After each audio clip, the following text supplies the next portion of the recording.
ಈಗಾಗಲೇ ಹೇಳಿದ ಹಾಗೆ ಬೆಳ್ಳೂಡಿ ಶಾಖಾ ಮಠದ ಒಂದು ದಶಮಾನೋತ್ಸವ ಮತ್ತೆ ನಮ್ಮೆಲ್ಲರ ಪ್ರೀತಿಪಾತ್ರರಾದಂತಹ ಸ್ವಾಮೀಜಿಗಳವರ ಒಂದು 50 ವರ್ಷಗಳ ಜಯಂತಿಯ ಕಾರ್ಯಕ್ರಮ. ಈ ಒಂದು ಸಂದರ್ಭದಲ್ಲಿ ಶುಭ ಸಂದರ್ಭದಲ್ಲಿ ಹೊಸ ಜೋಡಿಗಳಿಗೆ ಸಾಮೂಹಿಕ ವಿವಾಹ ಕಾರ್ಯಕ್ರಮ ಕೂಡ ಹಮ್ಮಿಕೊಂಡಿದ್ದಾರೆ.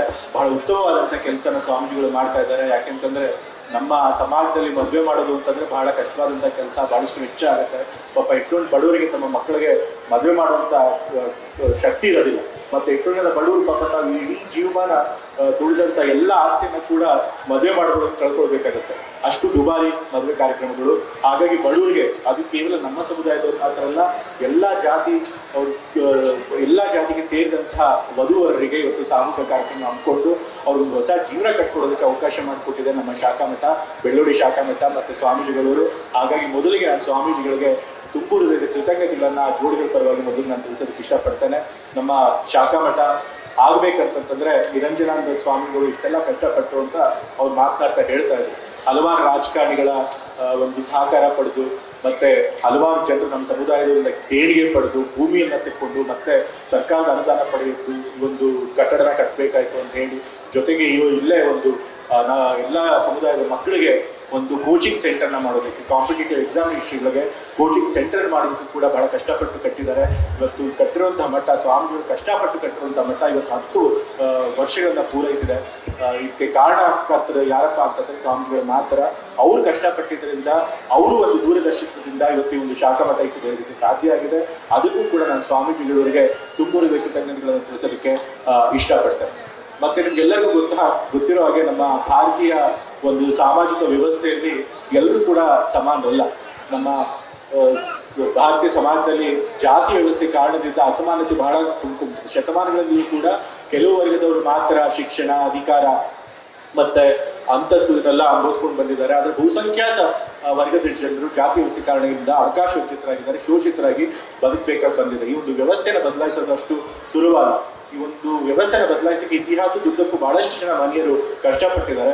12ನೇ ಶತಮಾನದಲ್ಲಿ ಬಸವಾದಿ ಶರಣಗಳು ಬಹಳ ಪ್ರಯತ್ನ ಪಟ್ಟರು, ಒಂದು ಕ್ರಾಂತಿಯನ್ನೇ ತಂತಂದ್ರು, ಹೊಸ ಒಂದು ಧರ್ಮನೇ ಹುಟ್ಟಾಕಿದ್ರು. ಆ ಧರ್ಮದಲ್ಲಿ ಎಲ್ಲ ಜಾತಿಗಳಿಗೂ ಸಮಾನ ಅವಕಾಶ ಕೊಡ್ತೀವಿ ಅಂತ ಹೇಳಿ ಎಲ್ಲರಿಗೂ ಲಿಂಗಧಾರಣೆ ಮಾಡಿದ್ರು, ಎಲ್ಲರ ಜನರ ಆಡು ಭಾಷೆಯಲ್ಲಿ ಧರ್ಮನ ಪ್ರಚಾರ ಮಾಡಿದ್ರು. ಆದ್ರೂ ಕೂಡ ಅದು ದೀರ್ಘಕಾಲಿಕವಾಗಿ ನಿಲ್ಲಿಲ್ಲ. ಮತ್ತೆ ಜಾತಿ ವ್ಯವಸ್ಥೆ ತನ್ನ ಒಂದು ಪ್ರಾಬಲ್ಯನ ಮೆರೆದು ಬಿಡಿತು. ಮತ್ತೆ ಅದೇ ರೀತಿ 15ನೇ ಶತಮಾನದಲ್ಲೂ ಕೂಡ ನಮ್ಮ ಸಂತರಾದಂತಹ ಕನಕದಾಸರು ಕೂಡ ತಮ್ಮ ಒಂದು ಕೀರ್ತನೆಗಳ ಮೂಲಕ, ತಮ್ಮ ಒಂದು ಬೋಧನೆಗಳ ಮೂಲಕ ಜಾತಿ ವ್ಯವಸ್ಥೆ ಹೋಗಲಾಡಿಸುವಂತ ಪ್ರಯತ್ನ ಮಾಡಿದ್ರು. ಕುಲವೆಂದು ಹೊಡೆದಾಡಿದರೆ ನಿಮ್ಮ ಕುಲದ ಏನಾದ್ರೂ ಬಲ್ಲಿರ ಅಂತ ಹೇಳಿ ಧರ್ಮದ ವಿರುದ್ಧ, ಜಾತಿಯ ವಿರುದ್ಧ, ವ್ಯವಸ್ಥೆ ವಿರುದ್ಧ ತಮ್ಮ ಧ್ವನಿಯನ್ನ ಸೇರಿಸಿದ್ರು. ಬಟ್ ಆದ್ರೂ ಕೂಡ ಇದೆಲ್ಲ ಮಹನೀಯರು ಬಂದರೂ ಕೂಡ ಜಾತಿ ವ್ಯವಸ್ಥೆ ಹೋಗಲಾಡ್ಸಕ್ಕಾಗಿಲ್ಲ. ತಂದೆಯವರು ಯಾವಾಗ ಹೇಳ್ತಿರ್ತಾರೆ, ಈ ಒಂದು ಭಾರತೀಯ ಜಾತಿ ವ್ಯವಸ್ಥೆ ಇದೆಯಲ್ಲ ಅದೊಂದು ಚಲನೆ ಇಲ್ಲದೆ ಇರುವಂತಹ ವ್ಯವಸ್ಥೆ ಅಂತ ಹೇಳಿ. ಬಾವಿ ನೀರಿದ್ದ ಹಾಗೆ, ಯಾರಾದ್ರೂ ಒಮ್ಮೆ ಬಂದು ಅದನ್ನು ಕಡಿದಾಗ ಅದು ತಿಳಿಯಾಗುತ್ತೆ, ಆದ್ರೆ ಮತ್ತೆ ಎಲ್ಲ ಕಸ ತುಂಬಿಕೊಂಡು ಮತ್ತೆ ಎಲ್ಲ ರಾಡಿ ಆಗ್ಬಿಡುತ್ತೆ. ಸೊ ಹಾಗಾಗಿ ನಮ್ಮ ಜಾತಿ ವ್ಯವಸ್ಥೆ ಇದೆ, ಇದು ಪೂರ್ತಿಯಾಗಿ ತೆಗೆದು ಬಹಳಷ್ಟು ಕಷ್ಟದ ಕೆಲಸ. ಆದರೂ ಕೂಡ ಸ್ವಾತಂತ್ರ್ಯ ಬಂದ ಮೇಲೆ ಬಾಬಾ ಸಾಹೇಬ್ ಅಂಬೇಡ್ಕರ್ ಅವರು ನಮ್ಗೆ ಸಂವಿಧಾನ ಕೊಟ್ಟು, ಆ ಸಂವಿಧಾನ ಮೂಲಕ ಎಲ್ಲರೂ ಸಮಾನ ಅವಕಾಶಗಳನ್ನು ಕೊಡುವಂತ ಪ್ರಯತ್ನ ಮಾಡಿದ್ರು. ಸಂವಿಧಾನ ಬಂದ ಮೇಲೆ ಎಷ್ಟೋ ಜನ ಹಿಂದುಳಿದ ವರ್ಗದವರು, ದಲಿತ ವರ್ಗದವರು ಎಲ್ಲರೂ ಕೂಡ ಸಮಾನ ಹಕ್ಕುಗಳನ್ನು ಪಡೆದು ನಾವು ಕೂಡ ಎದೆಯುಳಿಸಿ ಸ್ವಾಭಿಮಾನದ ಬದುಕೋದಕ್ಕೆ ಒಂದು ಅವಕಾಶ ಆಯಿತು. ಆದ್ರೂ ಕೂಡ ಸಮಾಜ ವ್ಯವಸ್ಥೆನ, ಜಾತಿ ವ್ಯವಸ್ಥೆನ ಪೂರ್ತಿಯಾಗಿ ಹೋಗಕ್ಕಾಗಿಲ್ಲ.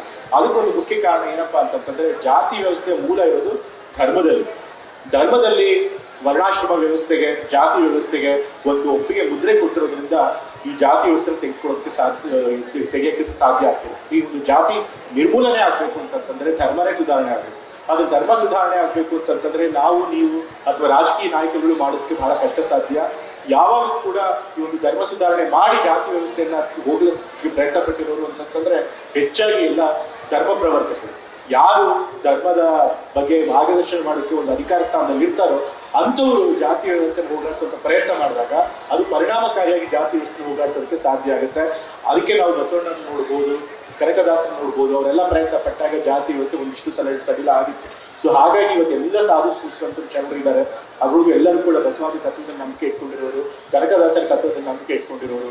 ಅವರು ಮನಸ್ಸು ಮಾಡಿದ್ರೆ ಧರ್ಮದ ಮಾರ್ಗದರ್ಶನದ ಮೂಲಕ ಧರ್ಮದಲ್ಲಿ ಎಲ್ಲೆಲ್ಲಿ ವರ್ಣಾಶ್ರಮ ವ್ಯವಸ್ಥೆಗೆ, ಜಾತಿ ವ್ಯವಸ್ಥೆಗೆ ಒಪ್ಪಿಗೆ ಬಂದಿರತಕ್ಕಂಥದ್ದು ಅಂತಹ ಅಂಶಗಳನ್ನ ಧರ್ಮದಿಂದ ತೆಗೆದುಹಾಕಿ, ಮುಖ್ಯವಾಗಿ ಸ್ಮೃತಿಗಳಲ್ಲಿ, ನಮ್ಮ ಶ್ರುತಿಗಳಲ್ಲಿ, ಹಿಂದೂ ಧರ್ಮದಲ್ಲಿ ಶ್ರುತಿಗಳಲ್ಲಿ ಸಮಾನತೆಯನ್ನು ಹೇಳ್ತಾರೆ. ವೇದೋಪನಿಷತ್ತುಗಳಲ್ಲಿ ಎಲ್ಲರೂ ಕೂಡ ಸಮಾನರು, ಎಲ್ಲರ ಒಳಗಿರುವ ಅದೇ ಚೈತನ್ಯ ಶಕ್ತಿ ಅಂತ ಹೇಳ್ತಾರೆ. ಹಾಗಾಗಿ ಸಮಾನತೆ ನಮ್ಮ ಧರ್ಮದಲ್ಲಿ ಮೂಲವಾಗಿದೆ. ಆದ್ರೆ ಸ್ಮೃತಿಗಳಲ್ಲಿ ಕೆಲವು ಧರ್ಮಶಾಸ್ತ್ರಗಳಲ್ಲಿ ಮಾತ್ರ ವರ್ಣಾಶ್ರಮ ವ್ಯವಸ್ಥೆನ ಎತ್ತಿ ಹಿಡಿದಿರೋದ್ರಿಂದ ಅದು ಜಾತಿ ವ್ಯವಸ್ಥೆ ಇನ್ನೂ ಉಳ್ಕೊಂಡಿದೆ. ಆದ್ರೆ ನಮ್ಮ ಎಲ್ಲ ಸ್ವಾಮೀಜಿಗಳು ಎಲ್ಲೆಲ್ಲಿ ಧರ್ಮದಲ್ಲಿ ಆ ರೀತಿ ವರ್ಣಾಶ್ರಮ ವ್ಯವಸ್ಥೆ ಒಪ್ಪಿಗೆ ಕೊಟ್ಟಿದ್ದಾರೆ ಅಂತ ಅಂಶವನ್ನು ತೆಗೆಯೋದ್ರ ಮೂಲಕ ಜನಕ್ಕೆ ಜಾಗರೂಕತೆಯನ್ನು ಮೂಡಿಸಿ ಧರ್ಮದ ಒಂದು ಒಪ್ಪಿಗೆ ಕೊಟ್ಟರೆ ಜಾತಿ ವ್ಯವಸ್ಥೆ ಕೂಡ ಹೋಗೋದಕ್ಕೆ ಒಂದು ಅವಕಾಶ ಆಗ್ಬೋದು. ಆ ಕೆಲಸ ನಮ್ಮೆಲ್ಲ ಧರ್ಮಗಳು ಮಾಡ್ಲಿ ಅಂತ ಹೇಳಿ ಅದ್ರೊಳಗೂ ನಮ್ಮ ಕಾಗಿನೆಲೆ ಮಠದ ನಿರಂಜನ ಸ್ವಾಮಿಗಳು ಅವರು ಕೂಡ ಎಲ್ಲ ಧರ್ಮದ ಎಲ್ಲ ಜಾತಿ ಸಮುದಾಯದವರ ಏಳಿಗೋಸ್ಕರ ಕೆಲಸ ಮಾಡ್ತಿದ್ದಾರೆ. ಅವರು ಕೂಡ ಸಾಮಾಜಿಕ ನ್ಯಾಯಕ್ಕೋಸ್ಕರ ಕೆಲಸ ಮಾಡ್ತಿದ್ದಾರೆ. ಸೊ ಅವರ ಒಂದು ನೇತೃತ್ವದಲ್ಲಿ ಆ ಕೆಲಸ ಆಗಲಿ ಅಂತ ಆಶಯ ವ್ಯಕ್ತಪಡಿಸ್ತಾ, ಮತ್ತೆ ಈಗಾಗಲೇ ನಮ್ಮ ಹೇಳಿದಾಗ ಬೈಕಿ ಸುರೇಶ್ ಬಹಳಷ್ಟು ಮಾತಾಡಿದ್ರು. ನಮ್ಮ ಸರ್ಕಾರ ಕೂಡ ಒಂದು ಸಾಮಾಜಿಕ ನ್ಯಾಯ ಸಿದ್ಧಾಂತದ ಅಡಿಯಲ್ಲಿ ಕೆಲಸ ಮಾಡ್ತಾರೆ. ಸಿದ್ದರಾಮಯ್ಯವರು ಕೂಡ ಬಸವಾಂಶನ ತತ್ವದಲ್ಲಿ, ಕನಕದಾಸರ ತತ್ವದಲ್ಲಿ ನಂಬಿಕೆ ಇಟ್ಕೊಂಡು ಕೆಲಸ ಮಾಡ್ತಾರೆ. ಯಾರು ಸಮಾಜದಲ್ಲಿ ಕಟ್ಟಕಡೆಯಲ್ಲಿರ್ತಾರೆ, ಯಾರು ಶೋಷಿತರಿರ್ತಾರೆ, ಅವಕಾಶ ವಂಚಿತರಿರ್ತಾರೆ, ಅವರಿಗೆ ಮೊದಲು ಆದ್ಯತೆ ಕೊಟ್ಟು ಅವರಿಗೆ ಶಕ್ತಿ ತುಂಬಬೇಕು ಅಂತ ಕೆಲಸನ ಅದು ಮಾಡ್ಬೇಕು ಅಂತ ಹೇಳಿ ನಮ್ಮ ಸರ್ಕಾರ ಮಾಡ್ತಿರೋದು. ಹಾಗಾಗಿ ಎಲ್ಲಾ ಹಂತವರ್ಗದವರಿಗೆ ಶಕ್ತಿ ತುಂಬಿಸುವಂತ ಕೆಲಸ ಮಾಡ್ತಿದ್ದಾರೆ. ಮತ್ತೆ ಎಲ್ಲಾ ಸಮುದಾಯದ ಬಡವರಿಗೂ ಕೂಡ ಶಕ್ತಿ ತುಂಬುವಂತ ಕೆಲಸ ಮಾಡ್ತಿದ್ದಾರೆ. ಹಾಗಾಗಿ ನಾವು ಎಷ್ಟೋ ಬಾಕಿ ಕಾರ್ಯಕ್ರಮಗಳು ಮುಂದೆ ಕೊಟ್ಟಿದ್ವಿ. ಈ ಗ್ಯಾರಂಟಿ ಕಾರ್ಯಕ್ರಮ ಕೊಟ್ಟಿರೋದು ಕೂಡ ಅಷ್ಟೇ ಎಲ್ಲ ಸಮುದಾಯದ ಬಡವರಿಗೆ ಅನುಕೂಲ ಆಗ್ಬೇಕು ಅಂತ ಹೇಳಿ. ಮತ್ತೆ ಸುರೇಶ್ ಅವ್ರು ಮಾತಾಡ್ತಾ ಹೇಳ್ತಾ ಇದ್ರು, ನಾವು ಎಲ್ಲ ಮಠ ಮಾನಗಳಿಗೂ ಕೂಡ ನಾವು ಜಾಗ ಕೊಟ್ಟಿದ್ದೀವಿ, ಅನುದಾನ ಕೊಟ್ಟಿದ್ದೀವಿ. ಮಠ ಮಾನಗಳು ಶಾಲಾ ಕಾಲೇಜುಗಳನ್ನು ಕಟ್ಟೋದಕ್ಕೆ, ಹಾಸ್ಟೆಲ್ಗಳನ್ನು ಕಟ್ಟೋದಕ್ಕೆ, ಸಮುದಾಯ ಭವನಗಳನ್ನು ಕಟ್ಟೋದಕ್ಕೆ ಅನುದಾನವನ್ನು ನಿರಂತರವಾಗಿ ನಾವು ಕೊಡ್ತಾನೆ ಇದ್ದೀವಿ. ಈಗ ಇತ್ತೀಚೆಗೆ ಬೆಂಗಳೂರಲ್ಲಿ ಸುಮಾರು 50 ಎಕರೆಯಷ್ಟು ಎಲ್ಲಾ ಸಮುದಾಯದ ಮಕ್ಕಳಿಗೆ, ಹಿಂದುಳಿದ ಮಕ್ಕಳಿಗೂ ಮತ್ತೆ ಹಿಂದುಳಿದ ಮಕ್ಕಳಿಗೂ ಕೂಡ ಜಮೀನನ್ನ ನಮ್ಮ ಸರ್ಕಾರ ಮಂಜೂರು ಮಾಡಿಕೊಟ್ಟಿದೆ. ಹಾಗಾಗಿ ಮಠ ಮಾನಗಳಿಗೆ ಸಹಕಾರ ಕೊಡುವಂತ ಕೆಲಸ ಮಾಡ್ತಾ ಇದೆ ನಮ್ಮ ಸರ್ಕಾರ. ಮತ್ತೆ ಬೈಕಿ ಸುರೇಶ್ ಅವರು ಕೂಡ ನಮ್ಮ ಸಮುದಾಯದ ಮೇಲೆತ್ತಬೇಕು ಅಂತ ಹೇಳಿ ಬಹಳಷ್ಟು ಕೆಲಸ ಮಾಡ್ತಿದ್ದಾರೆ. ಮಾತನಾಡ್ತಾ ಹೇಳಿದ್ರು, ಇವತ್ತು ಬೆಂಗಳೂರಿನಲ್ಲಿ ಕುರುಬ ಸಂಘದ ಒಂದು ದೊಡ್ಡ ಹಾಸ್ಟೆಲ್ ನ ಕಟ್ತಾ ಇದ್ದಾರೆ. ಮತ್ತೆ ಅದೇ ರೀತಿ ನಮ್ಮ ಸಮುದಾಯದವರಿಗೆ ಕೋಚಿಂಗ್ ಸೆಂಟರ್ ನ ಕೊಡ್ಬೇಕು ಅಂತ ಹೇಳಿ ಅದಕ್ಕೂ ಕೂಡ ಕಟ್ತಾ ಇದ್ದಾರೆ. ಅದಕ್ಕೆಲ್ಲದಕ್ಕೂ ಕೂಡ ಆರ್ಥಿಕ ಸಹಾಯ ಮಾಡುವಂತವರು ಬೈಕಿ ಸುರೇಶ್ ಅವರು. ಮತ್ತೆ ಈ ಒಂದು ಕಾರ್ಯಕ್ರಮಕ್ಕೆ ರಾಜಕತ್ವ ಕೂಡ ಅದಕ್ಕೂ ಕೂಡ ಸಹಾಯ ಮಾಡಿದ್ದಾರೆ ಸ್ವಾಮೀಜಿಗಳು ಸ್ವತಃ ಹೇಳಿದ್ದಾರೆ. ಸೊ ಹಾಗಾಗಿ ಬೈಕಿ ಸುರೇಶ್ ಅವರು ಅಕ್ಷರಶಃ ತಮ್ಮ ಮನ ಧನನ ಅರ್ಪಿಸಿ ಸಮುದಾಯದ ಏಳಿಗೆ ಕೆಲಸ ಮಾಡ್ತಾ ಇದ್ದಾರೆ. ಸೊ ಈ ಸಂದರ್ಭದಲ್ಲಿ ನಾವು ಅವ್ರಿಗೆ ಖಂಡಿತ ನಾವು ಋಣಿಯಾಗಿರ್ಬೇಕು. ಮತ್ತೆ ಅಭಿನಂದನೆಗಳನ್ನ ಕೃತಜ್ಞತೆ ತಿಳಿಸ್ಬೇಕು ಅಂತ ಹೇಳಿ ಅವ್ರಿಗೆ ನಾನು ಕೃತಜ್ಞತೆ ತಿಳಿಸೋಷ್ಟು ಪ್ರಯತ್ನ ಮಾಡ್ತಾ ಇದ್ದೇನೆ. ಮತ್ತೆ ಈಗ ಹೇಳಿದಾಗೆ ನಮ್ಮ ಕಾಗಿನೆಲೆ ಮಠ ಉತ್ತಮ ಕೆಲಸ ಮಾಡ್ತಾ ಇದೆ. ಇವತ್ತು ಸಾಮೂಹಿಕ ವಿವಾಹ ಕಾರ್ಯಕ್ರಮ ಹಮ್ಮಿಕೊಂಡಿದೆ. ಬೇಕಾದಷ್ಟು ಈ ರೀತಿ ಸಾಮಾಜಿಕ ಸೇವೆಗಳನ್ನ ನಮ್ಮ ಮಠ ಮಾಡ್ಕೊಂಡು ಬರ್ತಾ ಇದೆ. ನಮ್ಮೆಲ್ಲ ಸಮುದಾಯದವರೆಗೂ ಒಂದು ಮಾರ್ಗದರ್ಶಕವಾಗಿ ಕೆಲಸ ಮಾಡ್ತಾ ಇದೆ. ರಾಜಕೀಯ ನಾಯಕರು ಏನಪ್ಪಾ ಅಂತಂದ್ರೆ ರಾಜಕೀಯವಾಗಿ ಸಂಘಟನೆ ಮಾಡಬಹುದು, ಆದ್ರೆ ಈ ಸಮುದಾಯದ ಸಮಗ್ರ ಅಭಿವೃದ್ಧಿ ಮಾಡ್ಬೇಕು ಅಂತಂದ್ರೆ ಯಾರು ಕೂಡ ಪಕ್ಷಾತೀತವಾಗಿ ಕೆಲಸ ಮಾಡ್ಬೇಕು ಅಂತಂದ್ರೆ ಅದಕ್ಕೊಂದು ಶಕ್ತಿ ಪೀಠ ಬೇಕು. ಅದಕ್ಕೆ ಎಲ್ಲ ಸಮುದಾಯದವರು ಕೂಡ ತಮ್ಮ ಒಂದು ಸಮುದಾಯದ ಮಠ ಮಾನ್ಯಗಳನ್ನ ಮಾಡ್ಕೊಳ್ತಾರೆ. ಒಂದು ಸ್ವಾಮೀಜಿಗಳ ಅಂತಂದ್ರೆ ಅವ್ರಿಗೆ ಯಾವುದೇ ಒಂದು ಸಂಸಾರದ ಜಂಜಾಟ ಇರೋದಿಲ್ಲ. ಎಲ್ಲ ಸಾಂಸಾರಿಕ ವಿಷಯಗಳಿಂದ ದೂರ ಇರ್ತಾರೆ. ಮತ್ತೆ ಎಲ್ಲ ಆಸೆ ಮತ್ತೆ ಇದನ್ನೆಲ್ಲ ಬಿಟ್ಟು ಅವ್ರು ಬಂದಿರೋದ್ರಿಂದ ತಮ್ಮ ಸಂಪೂರ್ಣ ಜೀವನನ ರಾಜಕಾರಣಿಗಳಿಂದ ಹೆಚ್ಚಾಗಿ ಸಮುದಾಯದ ಅಭಿವೃದ್ಧಿಗೆ ಮುಡಿಪಾಗಿಡೋದಕ್ಕೆ ಸಾಧ್ಯ ಆಗುತ್ತೆ. ಮತ್ತೆ ಪಕ್ಷಾತೀತವಾಗಿ ಕೆಲಸ ಮಾಡುತ್ತೆ ಸಾಧ್ಯ ಆಗುತ್ತೆ ಅಂತ ಹೇಳಿ ಎಲ್ಲ ಸಮುದಾಯದವರು ಅವ್ರ ಮಠ ಮಾನ್ಯಗಳನ್ನ ಮಾಡ್ಕೊಳ್ತಿರ್ತಾರೆ. ಹಾಗೆ ನಮ್ಮ ಸಮುದಾಯ ಕೂಡ ಮಠ ಕಾಗಿನೆಲೆ ಸಂಸ್ಥಾನ ಸ್ಥಾಪಿಸಿಕೊಂಡಿದೆ. ಇವತ್ತು ಕಾಗಿನೆಲೆ ಸಂಸ್ಥಾನ ಒಂದೇ ಅಲ್ಲದೆ ಬೇಕಾದಷ್ಟು ಶಾಖಾ ಮಠಗಳನ್ನು ಕಟ್ಟಿ ಅಲ್ಲಲ್ಲಿ ಆಯಾ ಭಾಗದ ನಮ್ಮ ಸಮುದಾಯದ ಜನರ ಏಳಿಗೆಗೋಸ್ಕರ ಕೆಲಸ ಮಾಡ್ತಾ ಇದೆ. ನಮ್ಮ ಸಮುದಾಯ ಈಗಾಗಲೇ ಶಾಖಾ ಮಠಗಳನ್ನು ಮಾಡಿ, ಶಾಲಾ ಕಾಲೇಜುಗಳನ್ನು ನಡೆಸಿ, ಶಿಕ್ಷಣ ಸಂಸ್ಥೆಗಳನ್ನು ಮಾಡಿ, ಸಮುದಾಯಗಳನ್ನು ಮಾಡಿ, ಈ ತರ ಕಾಂಪಿಟೇಟಿವ್ ಎಕ್ಸಾಮಿನೇಷನ್ಗಳಿಗೆ ಕೋಚಿಂಗ್ ಸೆಂಟರ್ಗಳನ್ನ ತೆಗೆದು ನಮ್ಮ ಸರ್ಕಾರದ ಮಕ್ಕಳು ಮತ್ತೆ ಎಲ್ಲ ಹಿಂದುಳಿದ ವರ್ಗದ ಮಕ್ಕಳು ಕೂಡ ಮೇಲ್ ಬರಬೇಕು ಅಂತ ಹೇಳಿ ಪ್ರಯತ್ನ ಪಡ್ತಾ ಇದ್ದಾರೆ. ಅಂಬೇಡ್ಕರ್ ಅವರು ಹೇಳಿದಾಗೆ ಯಾವುದೇ ಒಂದು ಸಮುದಾಯ ಮೇಲ್ ಬರಬೇಕು ಅಂತಂದ್ರೆ ಶಿಕ್ಷಣ ಪಡಿಬೇಕು, ಸಂಘಟನೆ ಪಡಿಬೇಕು, ನಂತರ ಹೋರಾಟ ಮಾಡಬೇಕು. ಈ 3 ಮತಗಳನ್ನು ಪಾಲಿಸಿದ್ರೆ ಮಾತ್ರ ಯಾವ ಸಮುದಾಯ ಮೇಲ್ ಬರಲಿಕ್ಕೆ ಸಾಧ್ಯ. ಈ 3 ಕೆಲಸಗಳಿಗೆ ನಮ್ಮ ಕಾಗಿನೆಲೆ ಸಂಸ್ಥಾನದ ಮಠಗಳು ಕೆಲಸ ಮಾಡ್ತಾ ಇದ್ದಾರೆ.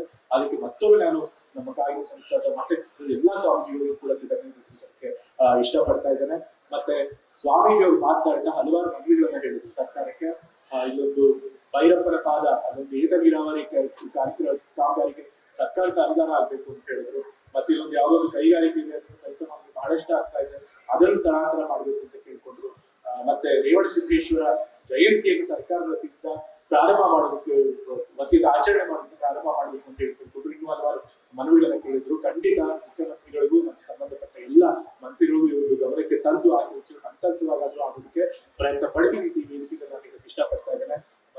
ಕೊನೆಯದಾಗಿ ನಿರಂಜನಾನಂದ ಸ್ವಾಮೀಜಿಗಳು 50 ವಸಂತಗಳನ್ನ ಪೂರ್ಣ ಮಾಡ್ತಾರೆ ಇವತ್ತು.